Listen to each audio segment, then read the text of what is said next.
ආයිබෝවන් සුබ දවසක්. මම මේ වීඩියෝ එකෙන් මම කලින් part 1 වීඩියෝ එකක් අප්ලෝඩ් කළා. බබා ලැබුණට පස්සෙ අලුත් අම්මා කෙනෙක් මුහුණ දෙන ගැටලු සම්බන්ධයෙන් මම පළවෙනි වීඩියෝ එකේදී කතා කළා අපිට normal delivery එකදී දැනෙන අර කැපුම සහ ඒ මහුම් පරිස්සම් කරගන්න විදිහ ගැන.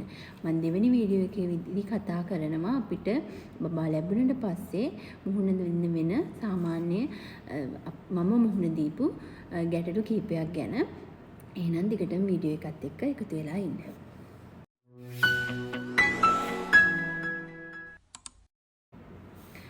මුලින්ම අපි කතා කරමු බබා ඉපදුන තැන ඉඳලා. අපිට දැන් ඉපදුන තැනදී අපිට බබාව දෙනවා පළවෙනියෙන්ම කිරි දෙන්න. ඒ එන කිරි පැය දෙකක් ඇතුළත සාමාන්‍යයෙන් අනිවාර්යයෙන්ම බබාට කිරි දෙන්න ඕනේ. දැන් මම රාජ්‍ය හොස්පිටල් එක තමයි බබාව ඩිලිවර් කරේ. එතකොට අපිට බබා හම්බුන ගමම පිරිසිදු කරලා එයාට ඇඳුම් අඳලා කිරි දෙන්න දෙනවා. එහෙම දුන්නේ නැත්නම් මිස්ලට අමතක වෙලා නම් හරි ඕගොල්ලෝ බබාව ඉක්මනට ඉල්ල ගන්න කිරි ලබා දෙන්න. මොකද මේ මුලින්ම එන කිරිවල ගොඩක් පෝෂණ සංඝටක සහිතයි. ඒව බබාට අනිවාර්යයෙන්ම දෙන්න ඕනේ. එතකොට ඒක තමයි පළවෙනි දේ. දෙවෙනි දේ අපි බබාව ඩිස්චාර්ජ් කරනකොටත් ඒක බලනවා හොස්පිටල් එකෙන් බබාට හරියට ස්ටූල් පාස් වෙනවද, බබා හරියට කිරි බොනවද සහ යාට යූරින් හොඳට පාස් වෙනවද. එතකොට යූරින් පිට වුණාද කියලා ඒගොල්ලෝ අපෙන් අහනවා. එතකොට ඔයාට අමතක වෙනවා නම් ඒක නෝට් එකක් දාගන්න යූරින් ස්ටූල්ස් පාස් වෙච්ච එක පිළිබඳව.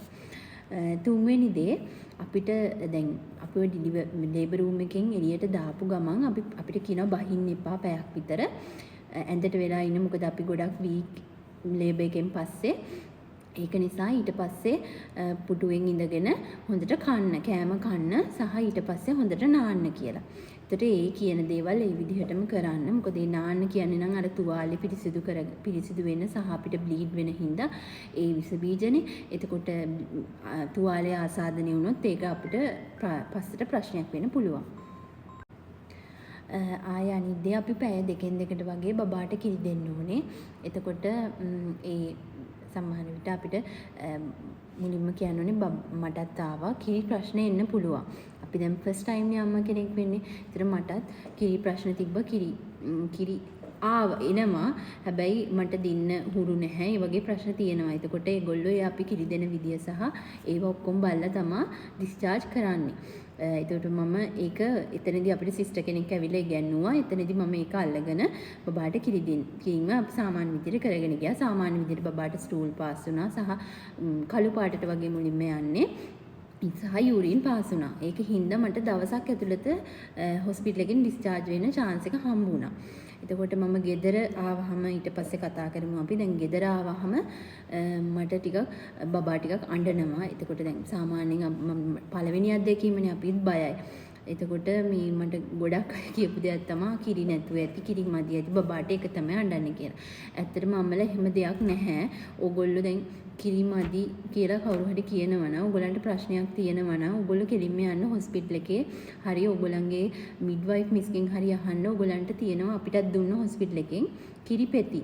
ඒතර ඒ පෙති ගන්න පුළුවන්. ඒවට අර අපිට තියෙන මේක දැන් කිරි නැහැ කියන එකක් නැහැ. කිරි නැහැ කියන්නේ හෝමෝන් ප්‍රශ්නයක් හින්දා අපිට මොකක් හරි වෙන මොකක් හරි ප්‍රශ්නයක් හරි හින්දා වෙන්න ඇති. ඒක කියන්නේ කිරි කියන එක සම්බන්ධයෙන් ඔයගොල්ලන්ගේ මනස වැට්ට ගන්න එපා කොයිම වෙලාවකවත්. මොකද කිරි කියන දේ ප්‍රොඩක්ෂන් එක වෙන්නෙම මම හිතනවා මනසත් එක්ක එකතු වෙලා. අපි හිතුවත් අනේ අපිට කිරි නැහැනේ. අපි මේ ෆෝමියුලා එකක් දෙමු. දැන් හැමෝම කියනවා මේ එහෙනම් ડોක්ටර් කෙනෙක්ට මේව කළා ෆෝමියුලා එකක් මේව කරගමු කියලා. එහෙම හිතන්න එපා. මට ඒ දේ වුණා. ඒක හින්දා මේ ඕගොල්ලන්ට උනත් එහෙම හිතන්න එපා. එක පාරට කඩා වැටීමක් වැටෙන්න එපා. කිරි නැහැ කියලා හිතලා. එහෙම කඩා වැටුනොත් සහ ඒක අපිට පස්සට වුණත් ડિප්‍රෙෂන් තත්වයකට වුණත් යන්න පුළුවන්. ඒක හින්දා එහෙම කඩා වැටෙන්න එපා. කවුරුත් කියන දේවල් අහන්න එපා.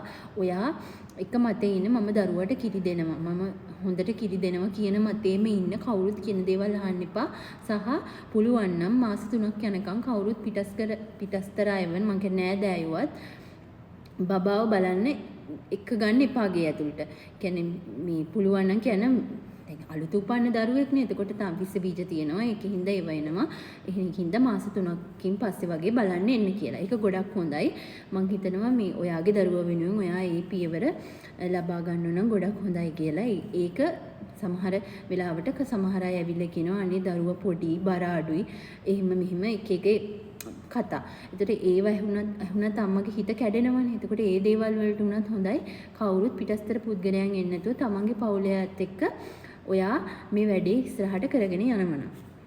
ඊට අමතරව විශේෂම දේ ඔයාගේ හිතේ තියෙන හැමදේම හස්බන්ඩ් නැත්නම් වගේ හොඳ මේ යාළුවෙක්ට හොඳ ඔයාට සමීපයි කියලා හිතන කෙනෙක්ට ඔයා කියන්න. මොකද අපි ඒ දවස්වලට ડિප්‍රෙස් වුණොත් ඒක අපිට හරිම ප්‍රශ්නයක්. මොකද බබාගේ වැඩ කරගන්න කෙනෙක් නැහැ. බබා ඊට පස්සේ ඒක ප්‍රශ්නයක් වෙනවා ලොකුවට. අනික අපිට දැන් බබා හම්බෙලා සති දෙකකින් වගේ අපි MOH යනකොටත් අපිට කොලයක් දෙනවනේ. මට නම මතක නැහැ හරියට එඩින්බරෝ හරි මොකක්ද එහෙම කොලයක්. ඒ කොලේ අපෙන් අහනවනේ ඒව හරියට පුරවන්න. සහ ඒ යනකොට පුළුවන් නම් ඔයාගේ හස්බන්ඩ්ව ඒ සැසියට එක්කන් යන්න.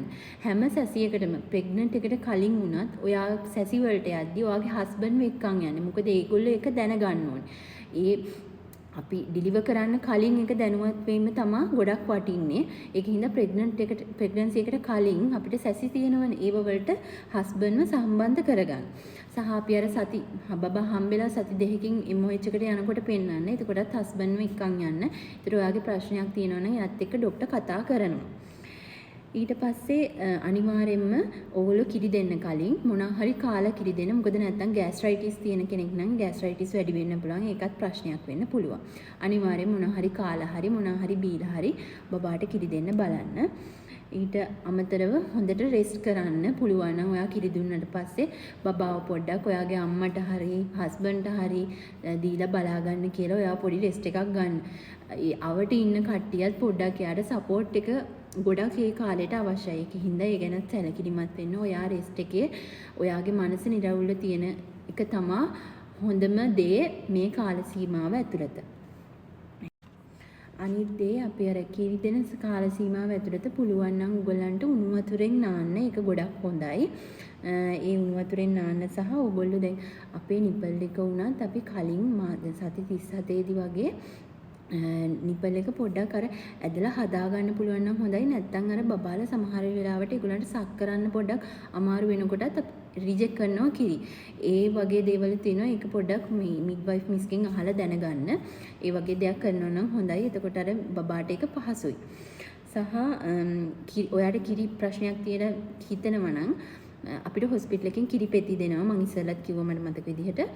ඒව ලබා ගන්න. ඒගොල්ලෝ ඒව ගෙදර අරන් ඉන්න උනත් දෙනවා. එහෙම ප්‍රශ්නයක් නැහැ. හොඳම දේ ඔයාට එන ඕනම ප්‍රශ්නයක් ඔයාගේ සමීපතම පුද්ගලයෙක් එක්ක කියන්න. මොකද හිතේ තියාගෙන ඉන්න එපා. ඒ දවස් වලට ඔයා ડિප්‍රෙස් වෙනවා කියන්නේ ඒක බබාටත් ලොකුවට බලපානවා. සහ ඔයාගේ මිල්ක් ප්‍රොඩක්ෂන් එකටත් ඒක ගොඩාක් බලපානවා. ඒ කියන්නේ මනස නිරවුල්ව තියාගන්න. ඔයාට රෙස්ට් එකක් ඕන නම් පොඩ්ඩක් හස්බන්ඩ්ට කියලා ඔයාගේ හිත නිදහස් වෙන දෙයක් කරන්න. එයාත් එක්ක හොඳට කතා කරන්න. ඒ කාල සීමාව ඇතුළතදී ඔයාගේ අදහස් බෙදා ගන්න. කාත් එක්ක හරි ඔයාගේ අම්මා හරි ඔයාට යාළුවෙක් හරි සමීප කෙනෙක් ඉන්නව නම් විශේෂයෙන්ම හොඳයි හස්බන්ඩ් එක්ක. හස්බන්ඩ්ලා වුණත් ඒ කාලෙදී බිරිඳත් එක්ක ගොඩක් ක්ලෝස් ඉන්න ඕනේ මං හිතනවා. ඉතින් මේ ටික තමයි මට ඔයාට කියන්න තියෙන්නේ. සහ මට මම මේ පාර්ට්ස් දෙකෙන්ම කතා කරේ ඔයගලන්ට බබා ඉපදුනාට පස්සේ න අපිට මුහුණ දෙන්න වෙන ගැටලු ගැන. ඉතින් ඔයගලන්ට මොන හරි ප්‍රශ්නයක් තියෙනවා නම් මේ වීඩියෝ එකට යටින් කමෙන්ට් එකක් දාන්න. මම ඔයගලන්ට ඒකට රිප්ලයි කරන්නම්. නම් බොහොම ස්තුතියි. සුබ දවසක්.